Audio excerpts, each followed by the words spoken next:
नमस्कार, बहुत स्वागत है आप सभी का। मैं हूं आपके साथ सिरांधा शेखर। शुरुआत बड़ी खबर के साथ करेंगे। कैमूर से बड़ी खबर है जहां पर बम और डेटोनेटर बरामद किया गया है। तो बड़ी खबर कैमूर से जहां पर बम और डेटोनेटर जांच के दौरान बरामद किए गए हैं। बिहार यूपी बॉर्डर पर यह बरामदगी हुई है। पुलिस ने एक व्यक्ति को गिरफ्तार भी किया है इस पूरे मामले में। तो ये बड़ी खबर आपको दे रहे हैं। हम आपको बता दें कि कैमूर में बम और डेटोनेटर बरामद किया गया है। ये मामला और अहम इसलिए हो जाता है क्योंकि चुनाव का वक्त है बिहार में, और ऐसे में अब ये समझने वाली बात है कि क्या चुनाव में माहौल खराब करने की एक कोशिश थी या फिर कोई और वजह थी।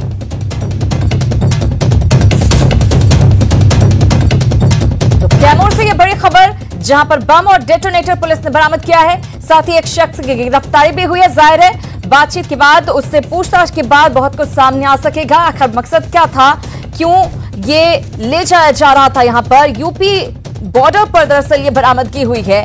अब पुलिस पूछताछ में जुटी हुई है। और इधर बिहार यूपी बॉर्डर पर यह बरामदगी हुई है। इसके बाद हम आपको बताएं बड़ी खबर अगली। तेजस्वी यादव के हेलीकॉप्टर में खराबी आ गई है। तेजस्वी यादव के हेलीकॉप्टर में तकनीकी खराबी की वजह से आगे की सभाएं करने के लिए वो नहीं जा सके हैं। 6 सभा करने के बाद नालंदा के इस्लामपुर में तेजस्वी रुके हुए हैं और बाकी जो 3 सभाएं उन्हें करनी थी वो अब फोन पर ही कर पाएंगे। फोन पर सभाओं को संबोधित करेंगे। ये बड़ी खबर हम आपको दे रहे हैं। हम आपको बता दें कि हेलीकॉप्टर में खराबी की वजह से तेजस्वी की 3 सभाएं वो अटेंड नहीं कर पाएंगे। फोन पर ही 3 सभाओं को संबोधित करेंगे। और इधर मुख्यमंत्री नीतीश कुमार दरभंगा के बेनीपुर में चुनावी सभा को संबोधित करते नजर आए और मौका मिलने पर बिहार के विकास को और तेज करने का वादा किया। सीएम ने कहा कि अब की सरकार बनी तो बाईपास और फ्लाईओवर का जाल बिछा देंगे। वहीं लालू परिवार पर निशाना साधते हुए उन्होंने कहा कि कुछ लोग सिर्फ वादे करते हैं, उनसे होता कुछ नहीं है। अगली बार मौका दीजिएगा तो हर शहर में और हर बाजार में बाईपास बनवा देंगे। अगर कहीं बाईपास का जमीन नहीं मिलेगा तो ऊपर से सड़क बना देंगे, फ्लाईओवर। एक एक काम करेंगे। कुछ लोग मेरे खिलाफ बोलते हैं, हम उनको धन्यवाद देते हैं कि मेरे खिलाफ बोलने से खूब प्रचार मिलता है, खूब छपते हैं। करते रहिए, खूब करिए, हमको उससे कोई ऐतराज नहीं है। चाहे जितना बोलना है मेरे खिलाफ बोलते रहिए, क्योंकि हम तो काम करते हैं। और जिसको काम की न कोई जानकारी है, न काम के बारे में ज्ञान है, न कोई समझ है, कुछ कुछ अपना बोलना। आप कोई यार काम करते रहिएगा तो लोगों को लगेगा नहीं कि थोड़ा और काम हो, तो हम तो बता रहे हैं कि और काम करेंगे। लेकिन लोगों को भड़काने के लिए मौका मिला, 15 साल कुछ नहीं किया, लेकिन लोगों को भड़काने के चक्कर में नई नई बात यूं ही बोलना है, जो कि होना कुछ नहीं है। ये जान लीजिए, होगा तो वो तो एनडीए के लोग ही करेंगे, हम ही लोग करेंगे और केंद्र के सहयोग से और ज्यादा करेंगे। तो नीतीश ने जहां आरजेडी पर हमला बोला, वहीं आरजेडी नेता तेजस्वी यादव ने गया कि गांधी मैदान और बाराचट्टी में चुनावी सभा को संबोधित करते हुए सीएम पर हमला बोला और कहा कि 70 साल की उम्र होने पर भी नीतीश कुर्सी नहीं छोड़ रहे हैं और पुलिस कर्मियों को 50 साल में ही रिटायर करने का नियम बना रहे हैं। तेजस्वी ने सरकारी कार्यालयों में बिना घूस कोई काम नहीं होने का आरोप भी लगाया। अपने 70 साल के हो गए, कुर्सी छोड़ नहीं रहे। सही बात है कि नहीं? इलेक्शन करा ले, लेकिन पिंडदान बंद करा दिए, है कि नहीं? दुकान चलो, ज्यादा कुछ हमको तो नहीं कहना। कोई जात के हमारे भाई हो, कोई वर्ग के लोग हो, कोई धर्म के हो, इस मौजूदा सरकार से गुस्सा नहीं बल्कि नफरत करने लगे। नफरत की वजह भी है, 15 साल से बिहार के मुख्यमंत्री नीतीश कुमार जी हैं। दिल पे हाथ रख के गया कि जनता बताइए, जब आप ब्लॉक जाते हो, जब आप थाने जाते हो, तो बिना घूसखोरी के कोई काम होता है? चढ़ावा देना होता है ना। इधर जेडीयू के प्रदेश अध्यक्ष वशिष्ठ नारायण सिंह ने चिराग पासवान पर सीधा हमला बोला है। उन्होंने कहा कि चिराग जो भी बयान दे रहे हैं वो हार को करीब देखकर व्याकुलता में दे रहे हैं। महागठबंधन के साथ उनकी साठगांठ है। उन्होंने तेजस्वी के नीतीश के थकने वाले बयान पर कहा कि नीतीश कुमार जैसा ऊर्जावान युवा नेता भी नहीं है। चिराग जो आजकल शायद जितना ओपिनियन पोल और ये सब आ रहा है, तो घबराहट और निराशा में जो समझौता नहीं भी होना चाहिए वो समझौता साफ दिखाई पड़ रहा है। किनके साथ समझौता? समझौता है वो आरजेडी महागठबंधन के साथ। महागठबंधन और इनका जब ये इनके अस्तित्व पर, लोजपा के अस्तित्व पर जब संकट आया है तो इस तरह की बातें कही जा रही हैं। इससे जनता दल यू के सेहत पर कोई असर नहीं पड़ेगा, क्योंकि भाजपा और जनता दल यू एकदम यूनाइटेड होकर के जब प्रधानमंत्री आके उन्होंने कह दिया तो उसके बाद बचा क्या है। वहीं जन अधिकार पार्टी के नेता पप्पू यादव ने कहा कि मेरी पार्टी की सरकार बनी तो भ्रष्टाचारियों और बालू माफिया की संपत्ति जब्त होगी। नालंदा के हरनौत में पप्पू ने सीएम नीतीश कुमार और डिप्टी सीएम सुशील मोदी पर भी हमला बोला।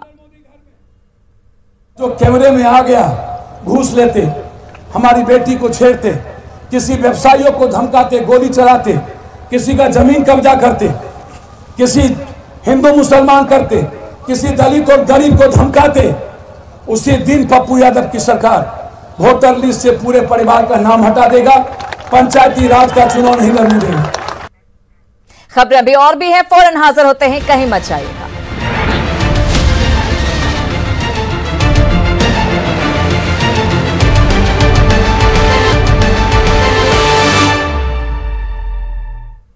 और मुख्यमंत्री नीतीश कुमार मुजफ्फरपुर के कांटी में सभा को संबोधित कर रहे हैं। चलते हैं सीधे मुजफ्फरपुर। उपेक्षा की है और समाज के हर तबके के उत्थान के लिए काम किया है, और खास करके जो तबका किनारे पर था, हाशिए पर थे, उन सब लोगों को आगे बढ़ाने के लिए भी हम लोगों ने प्रयास किया। महिलाओं के लिए, दलित, महादलित, आदिवासी के लिए, अति पिछड़े वर्ग के लिए, अल्पसंख्यक समुदाय के लिए, सबको भी आगे बढ़ाने के लिए हम लोगों ने विशेष पहल की, और समाज के किसी भी तबके की हम लोगों ने उपेक्षा नहीं की, सबके कल्याण के लिए काम किया। तो ये सबको मालूम है क्या स्थिति थी, अपराध की क्या स्थिति थी, किस तरह से सामूहिक नरसंहार होता था, कितने सांप्रदायिक दंगे होते थे, कितना अपहरण की घटना घटती थी। उन सब चीजों से हम लोगों ने छुटकारा दिलाया, और हालत ये थी कि लोग विकास के लिए कुछ कर नहीं पाते थे, और बजट में जो विकास का प्रावधान होता था, योजना आयोग के माध्यम से भी राज्यों को मिलता था, वो राशि भी लोग खर्च करके विकास नहीं कर पाते। सब चीजों को देखते हुए बिहार भर के लोगों को ऐसा एहसास हुआ, और हम लोगों को काम करने का मौका दिया।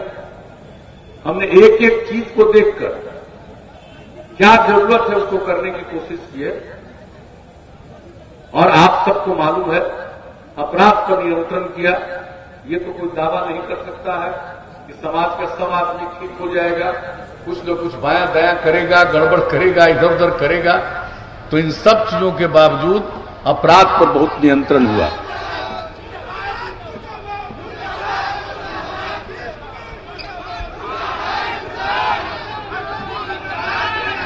काहे के लिए मुर्दाबाद कह रहे हो? तो जिसका जिंदाबाद कह रहे हो उसका सुनने जाओ। अरे जिसका जिंदाबाद कर रहे हो उसको सुनने के लिए जाओ।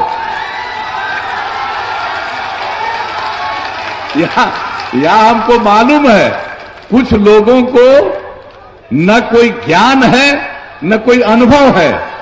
हम समाज को एक करने में लगे, अब वो लोग लगे हुए हैं समाज को फिर बांट दो, फिर झगड़ा का माहौल पैदा करो। आप लोग देख रहे हो, आप लोगों को कोई यहां कुछ नहीं करेगा।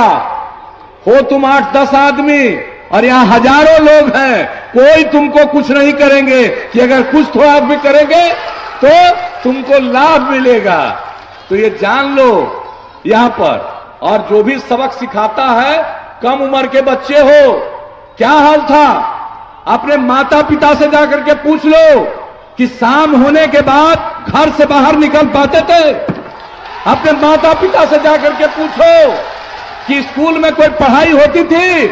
अपने माता पिता से जाकर के पूछो कि कोई इलाज होता था।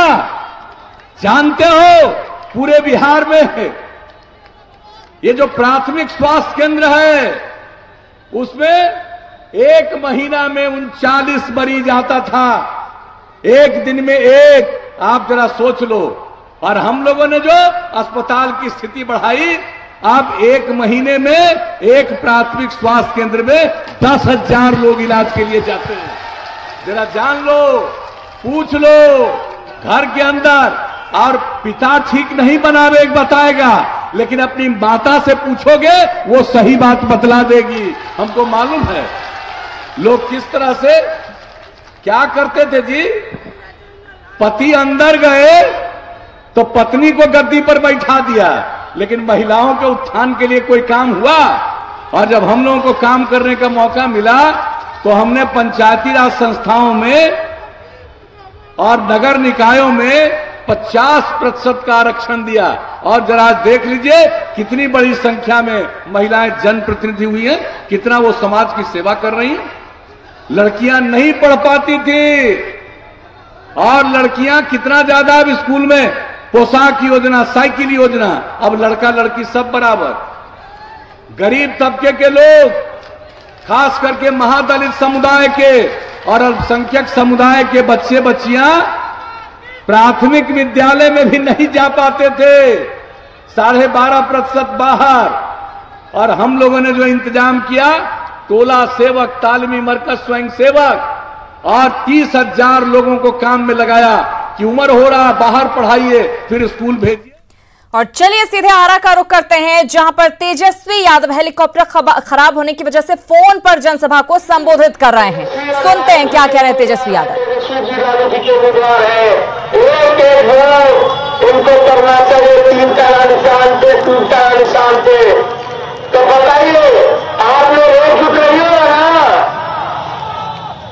सरकार ने बनाया ना। देखिए 15 साल से लगभग जमा करी थी नीतीश कुमार को बिहार के मुख्यमंत्री बने, लेकिन एक का खाना ना मिले, एक उनके रोजगार ना मिले, गरीबी ना मिटे, भुखमरी ना मिटे, तबाही ना रुके, हर जगह भ्रष्टाचार। बताइए आरा की जनता, सेना पे हाथ रखते हुए पूछिए, जब तुरंत ब्लॉक जाएगा, पुलिस थाना जाएगा, तो बिना चढ़ावे उनको रोका होगा। अरे जोर से बोलिए, आपका आवाज सुनाई दे रहा है, बोलिए जोर से। इतना बिहार का लगभग 30,000 करोड़ का घोटाला नीतीश कुमार ने किए। और जेकर हमने सोच के बाबू नया बिहार बनाने के बाद हर जात के लोग उनके, हर धर्म के लोग उनके, हर वर्ग के लोग उनके साथ लेके चलेंगे पड़ी। हम सबको साथ लेके चलेंगे, चाहे शोर जाति को है, पिछड़ा जाति को है, पिछड़ा जाति को है, दलित भाई, महादलित भाई और हमारा अल्पसंख्यक भाई पूरा है। इसलिए हम सब लोग एकजुट है, सबको हम साथ लेके चलेंगे। लेकिन अगर जनता आप हमको बताइए कि हमको एक मौका देने की नहीं देगी। बताओ एक जगह मिलेगा तो हमने भी संकल्प लिया है, कलश बैठाया था हमने, और हमने संकल्प लिया है कि मुख्यमंत्री बनने के बाद जो पहला मंत्रिमंडल का बैठक होता है, कैबिनेट बैठक होता है, देश के इतिहास में पहली बार एक साथ इकट्ठे, अगर मेरा पहला कदम चलेगा, पहला हस्ताक्षर होगा, एक साथ 10 लाख नौजवान के सरकारी नौकरी, 10 लाख सरकारी नौकरी हम देने का काम करेंगे। यानी 10 तारीख को नीतीश की विदाई कहा ना, अरे नीतीश जी के 10 तारीख की विदाई कहा ना, तो बात ज्यादा नहीं देगा क्या? 15 दिन के बाद आप सब लोगों को रोजगार मिलना शुरू हो जाएगा, सरकारी नौकरी की बहाली की प्रक्रिया शुरू हो जाएगी। और आप लोग जब फॉर्म भरिएगा सरकारी नौकरी वाला, तो जो फीस लगता है फॉर्म फीस 500,000 उसको हम लोग माफ कर देंगे। परीक्षा केंद्र जाने का जो किराया होगा, भाड़ा होगा, उसको भी हम लोग दिलवाने का काम करेंगे। आप लोगों को देने का जरूरत नहीं होगा उसका भाड़ा।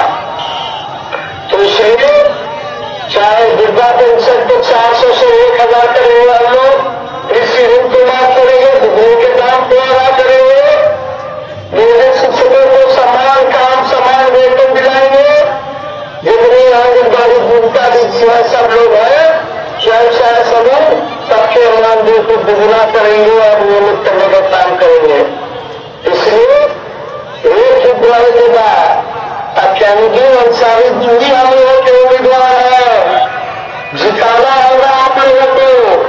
15 साल से हम लोग विपक्ष में है।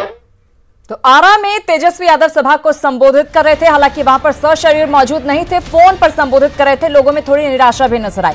बहरहाल फौरन लौट रहे कुछ और खबरों के साथ बने रहिए हमारे साथ।